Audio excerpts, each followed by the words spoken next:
On today's show, do the Cleveland Cavaliers have to trade Jarrett Allen this summer to get better? We're going to talk about that and the case for and against an Allen trade on a new episode of Locked On Cavs for Thursday, May 25th. You are Locked On Cavs, your daily Cleveland Cavaliers podcast.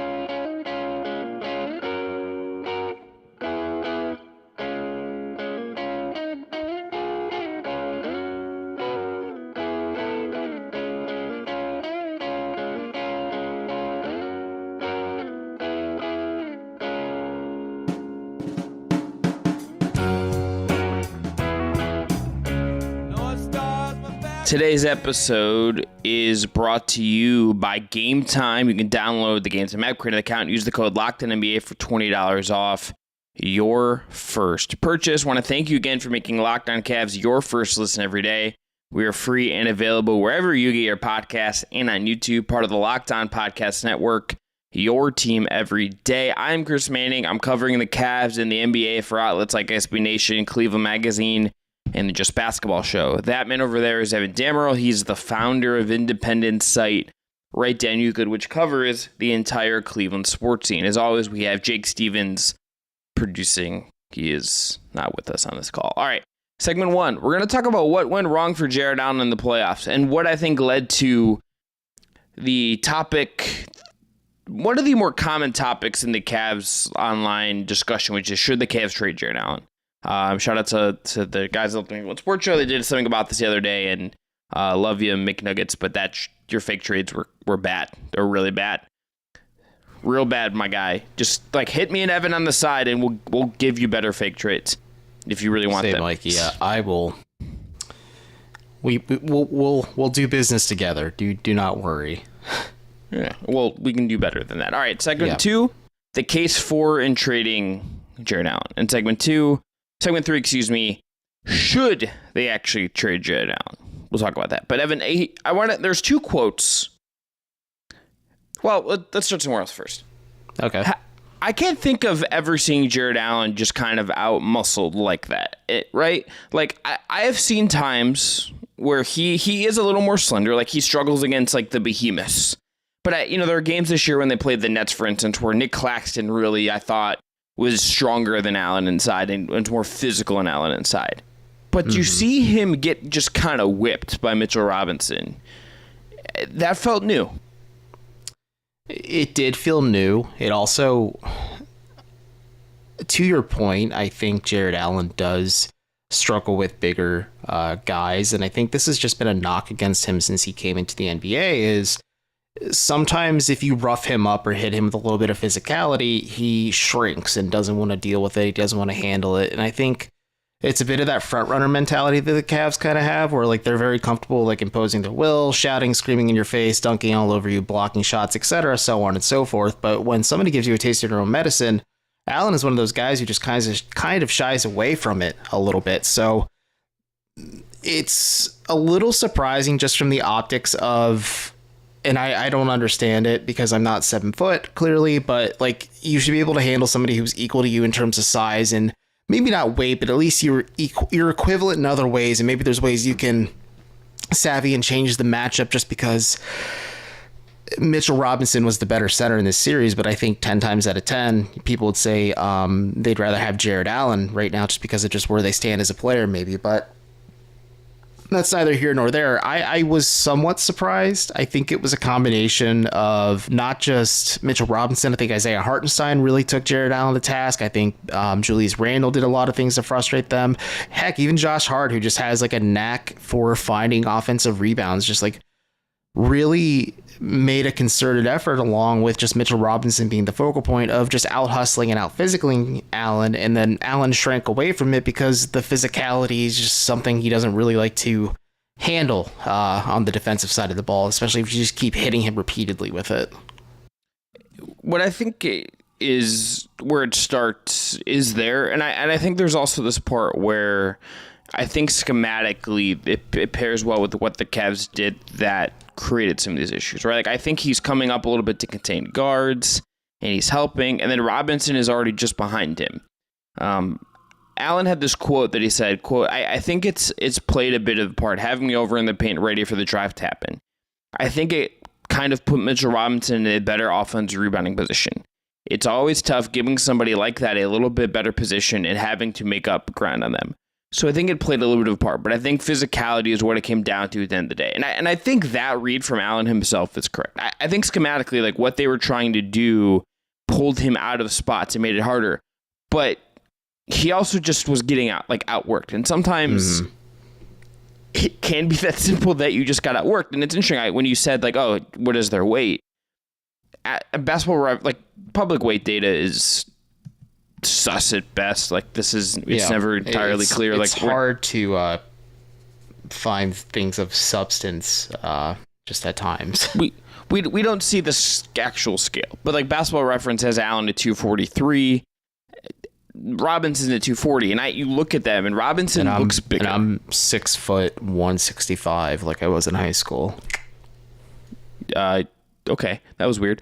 But Robinson looks a little bit bigger and he plays a little bit bigger. And if there's a thing with Allen that I think even at his best when he is trying to block every shot and is being that kind of guy, there is still just like a bump and a grind with him that is not always totally there. And I think like the pair of, hey, this scheme thing is having him do this and Mitchell Robinson slipping it behind, and the physicality part of it, I think with the physicality playing a big part, I think those go hand in hand of how you end up with Jarrett Allen being largely just kind of blah in the playoffs. Yeah, I think it's that to an extent. But not all of it falls on Allen. I know he's the focal point of this episode, but I do think it is Evan Mobley. It is the guards just kind of getting outworked too. I think it's interesting, and I was looking at the numbers as you were talking and I was listening to you, but like schematically they're not identical, but the Bucks were a team under Mike Budenholzer that played a lot of drop, and they also had their bigs sometimes come up and help too when they needed to. And the Cavs obviously employed a similar strategy too, but the Bucks just handled that physicality and were one of the top rebounding teams. And it's just like I raised my eyebrows because Cleveland was one of the worst rebounding teams in the league during the regular season. In the postseason, like the numbers are a little skewed just because we don't have a big enough sample size for the Cavs, of course. But it's fascinating to me because there's a lot of different layers to it, of course. It's not just as simple as big man is tall, go up and grab rebound, like things like that. Like it's not like that simple like linear A to B path. Like there's a lot of different points along the way. But I think it was a mentality thing, and I think New York imposed their will on Cleveland quite a bit. And Jarrett Allen admitted when they came back from New York, he's like, and this is days after somebody else in the team said that they weren't rattled, they weren't being deterred, nothing was really phasing them. And Allen's like, yeah, we were a little rattled by it. And I wonder if that was just him kind of confessing to the media, like, I'm a little in over my head right now. I mean, I think he looked over in his head in this series. I've never seen Jarrett Allen have a run like that. I think that's what part of made this weird. The other thing that the other quote I want to point out is from Kobe Altman in his end of season media availability. Quote, we asked Jarrett to do a lot. We asked him to hold down the fort defensively. He has to help and then get back and try to box out an elite offensive rebounder. He said he let down the team. I don't think that's the case. He'll be better for it. He was a big part of us holding the Knicks in the 90s in points scored, which is an end there. He's a large part of our defense. That is all true. I think like that defensive Allen is the right defense from like an optic standpoint. If you are arguing like, hey, don't blow this up, run it back, like all of that is true. What also is just true is like he wasn't good enough in this spot. And I just come away from that series, Evan, more than anything else, just being like, how does Allen, like, I'm asking this of everyone. I think Mitchell, I think Garland, like everyone we're saying, okay, how do you respond to this? How do you evolve from this?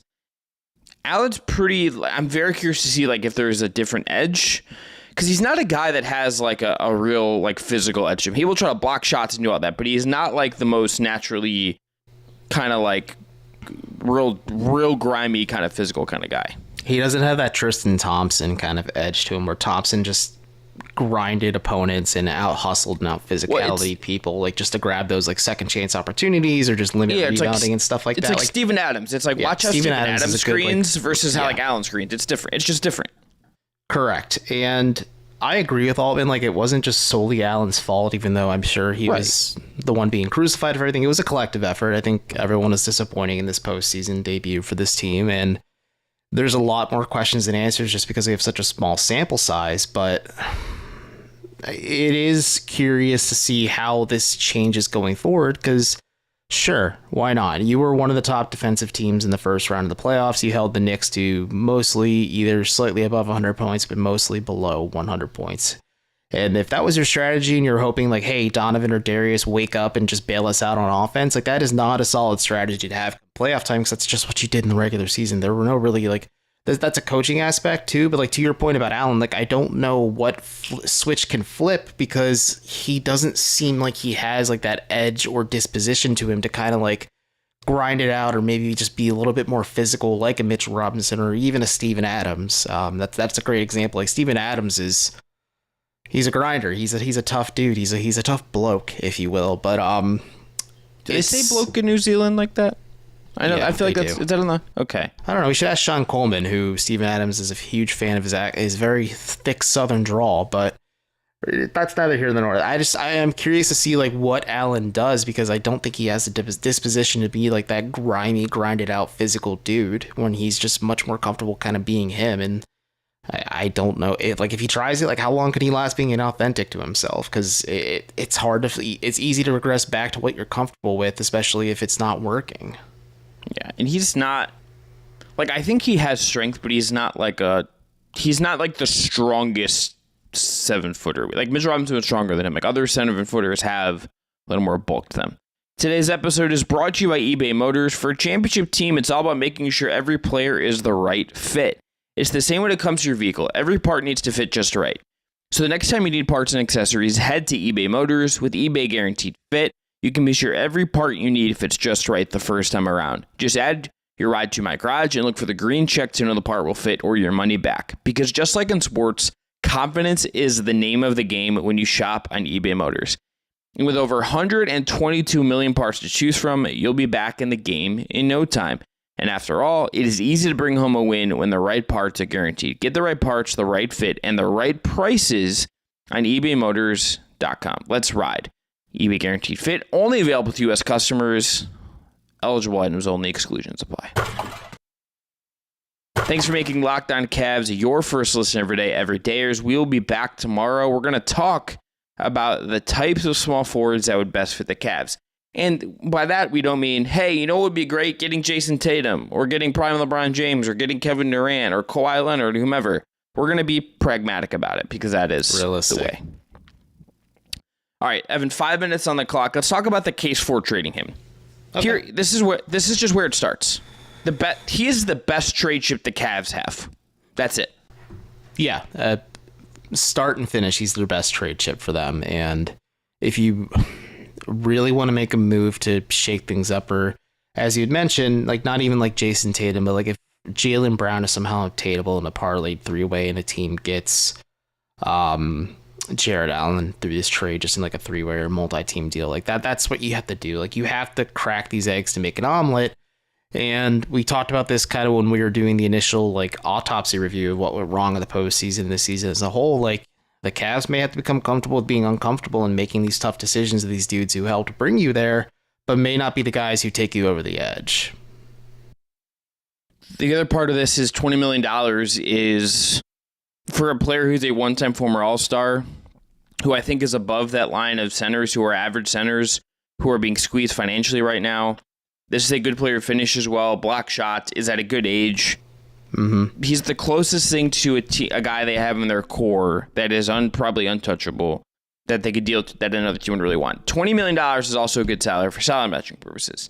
I think in a vacuum, they would rather trade Cedi Osman or Dean Wade or Ricky Rubio or whatever. But salaries, of those guys too. Right, but you have to stack those guys up, and like even then you're like not even at 20 million. Like if you are, it's very close. 20 million is just like an easier number to go out there and say, hey, like I like that guy. I like that guy. Are you interested in it? You maybe have a need at center. The other part of it is this is just I don't think they're going to shake it up, is I think where we end up here. But if you wanted to do it, this is just to me the move, unless you want to go real bold and say Donovan was like do something with Mitchell or whatever, and they're not going to do that this summer. I don't think. Allen is the one lever you can pull this summer to really adjust things. Yeah, and to your Donovan Mitchell point, if he just makes it clear all of a sudden, like I know people are recklessly speculating on the fact that a guy is a fan of a team his dad worked for that was his entire life pretty much, and was rooting when they beat the Guardians the other day, or the fact that he was golfing with some folks in the Knicks organization as well with his agent. Like, sure, whatever. Be weirdos about it, but if like he doesn't want to commit to the Cavs long term, or if he just isn't in love with the idea of being in Cleveland long term, sure, that's a lever you can pull. But to your point, the Allen one is a little more realistic, and maybe it's a conversation again that you have next offseason, especially if you either get similar results or, and I think back to our conversation with Martin Rickman a very, very long time ago, like if Evan Mobley doesn't develop as a shooter, if he looked just more comfortable as the 5, like the Cavs have some decent data with when Allen was out with that eye injury that Evan Mobley is super effective at the 5, and they put spacing next to him, and he kind of really thrived in that role. And the Cavs had a really, like, there was a dip defensively without Allen out there, but there's a huge, not a huge bump, but a pretty decent bump offensively with Mobley playing the 5. But if Mobley doesn't develop as a shooter and he's better suited at the 5, like, you're a little redundant here in a modern NBA. And that's where you can really say, like, okay, we have a guy. At that point, it's a 2-year, $40 million deal, $20 million a year flat. Like, that's a very tradable chip. It's a tradable chip now, too, but I just wonder, because there's always that fallacy on just, like, how can you maximize your assets? Like, you can't be too cautious, or you can't be too overzealous of things, because, like, a better trade could materialize down the line. Like, it's a fascinating thing to watch, but just, folks, he's not going to get traded, because Kobe Altman made it pretty crystal clear from the top that there's going to be no dramatic changes or shakeups just in terms of the roster rotation, and that would make you assume naturally that it's Garland. Let's put that's segment 3. Let's put a pin in where we're going right now. Here's the reason you don't do it. I don't think Evan Mobley is ready to be a full-time 5. And B, Allen is really key to the team's defensive scheme and identity. You could attempt to do it and say, Emily for Mason Plumlee, make you get a cheaper center back, whatever. Okay, you could attempt to approximate a percentage of what Jarrett Allen is and do something similar, and then tweak your scheme based on some of the differences in the personnel. Unless Evan Mobley comes back next year and is just like ready to be a 5 and like all that stuff, this feels like very hard to do unless you have a center plan to slide someone in who's like 80% as good as Jarrett Allen at a lower price because you get the wing you want via trading Allen. That is like a very certain set of circumstances that I think would have to present themselves, and I think that makes trading him harder if you're Cleveland, because you need a very specific thing. You do, and the specific thing at the center spot, especially if Mobley either isn't ready to play center. It's a specific thing at the wing that you need. Wing. Yeah, the wing, of course, but like, you think about just how like the NBA functions and people copy one another, like it's unrealistic. But if like Jarrett Allen somehow, some way, like, because he practices 3-pointers all the time, like somehow had like a Brook Lopez like 3-pointing shooting turnaround, like that's the ideal fit next to Evan Mobley in terms of 5, who is able to provide you that defensive upside, but also isn't a liability and can provide you spacing to allow maybe your non-shooting 4 to really function and thrive just with all the things he's good at. But like you said, it's a wing upgrade that you're targeting if you're trading Jarrett Allen. But I think the Cavs will explore other avenues before they maybe consider pulling that lever. All right, after this, we're going to talk about should they actually do it. All right, so Evan, here's what this is where I come down. I don't think they should. I don't think this is the year you necessarily do it. And I think it's because I think about the hypothetical deals you could do, and I'm not exactly moved by them. Let's do a hypothetical deal here as like an exercise, okay? Okay. So our Locked On Mavs host, NBA channel coordinator Nick Angstad, texted us about like Tim Hardaway Jr. I know you were doing this in the mock draft stuff as well. Like this was like, and there's been like fan blogs I've seen about this when you go with Jarrett Allen. I had a whole like 14 deal set up. You had that trade. You had an NBA 2K deal. I did, and it almost came to fruition. I almost got Tim Hardaway Jr. Okay, so this is so many trick. other players and a good wing. Tim Hardaway Jr. and like the 10th pick is the crux of what Dallas offers you. Hardaway is fine. Okay. Does he move the needle for you at the wing? The answer is no. Okay. So then you're saying, okay, we get the 10th pick. That's good value. We get a young player in the wing. Quick question. Does Tim Hardaway Jr. move the needle more than what options are available in free agency currently? Because I think he slightly does, just because he can crater your offense, but he's also not afraid to take three-pointers. Like, he's like the foil of Karis LeVert. Yeah, I have a hard time seeing...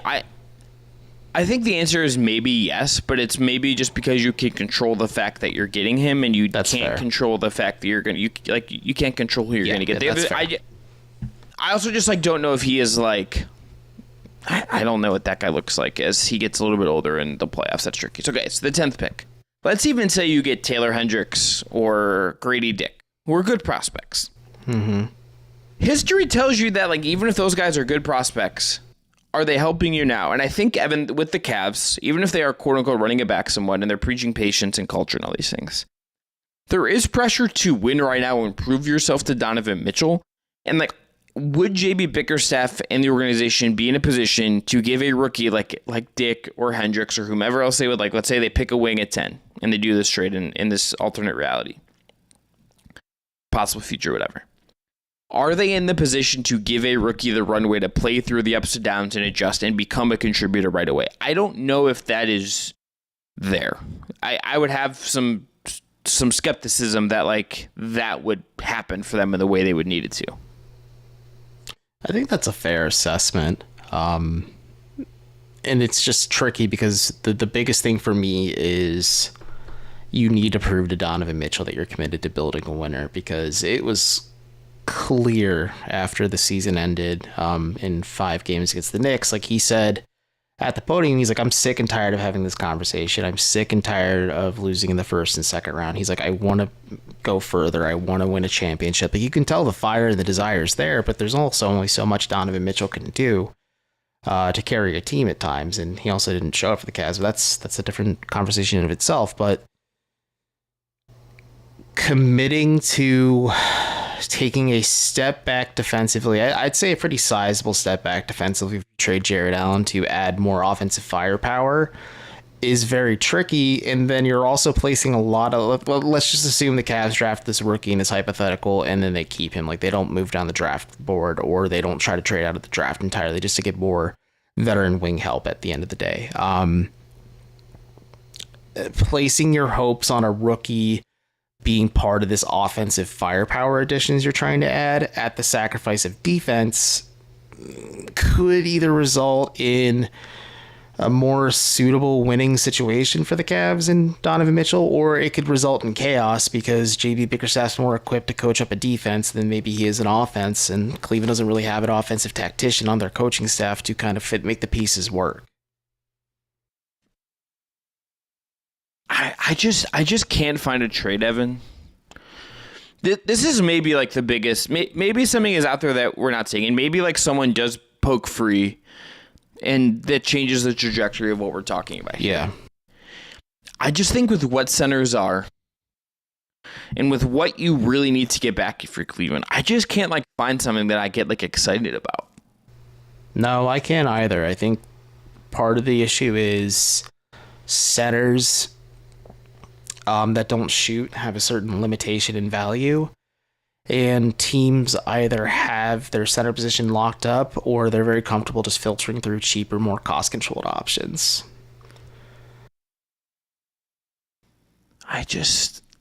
Again, maybe there is something staring you in the face in a couple months that comes there, but I tell me if this is fair or not. Do you feel how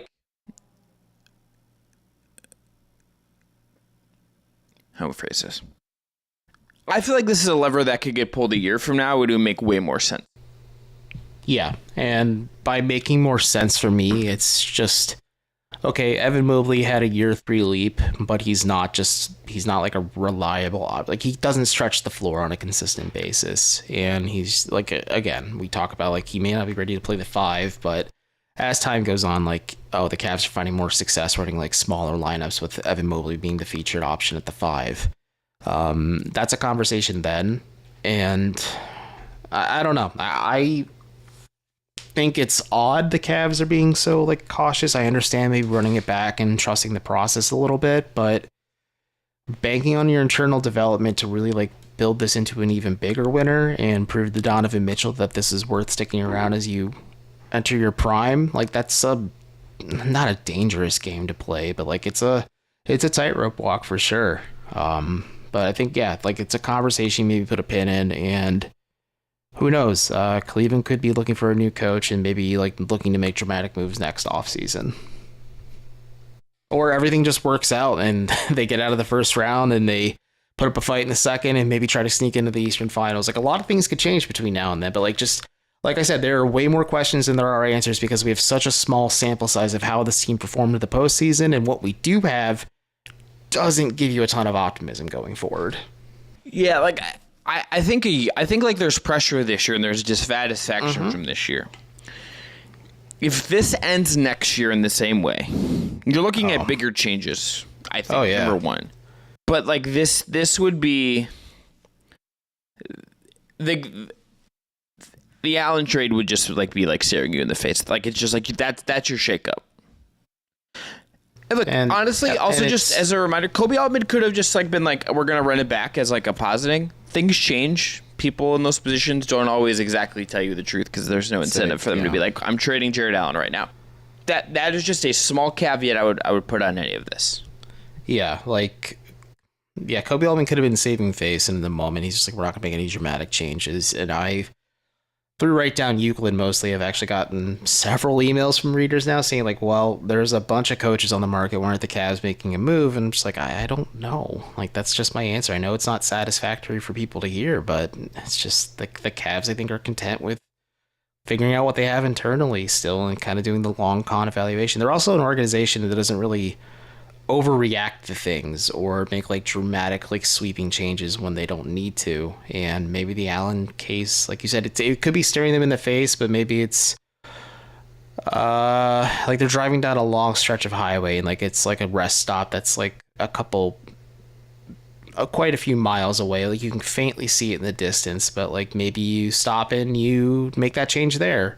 Or you just keep driving and keep working with what you have because maybe things kind of figure themselves out next year.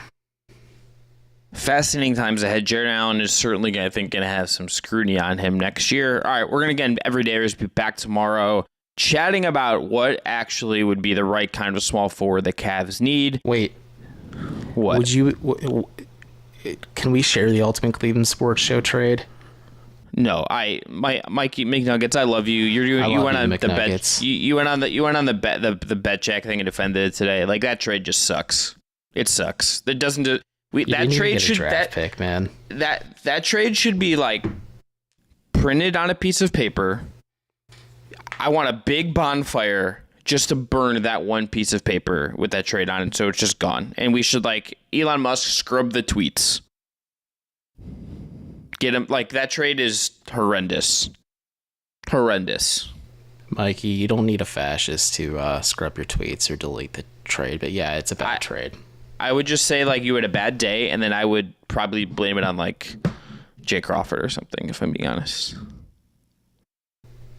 I blame it on either Bull. way. I blame Friday. I blame it on someone. All right, thanks again for making Locked On Cavs your first listen every day. Everydayers again back tomorrow, talking about the type of small forward that would best fit the Cavs. Thanks again to Jake Stevens for his work on the production.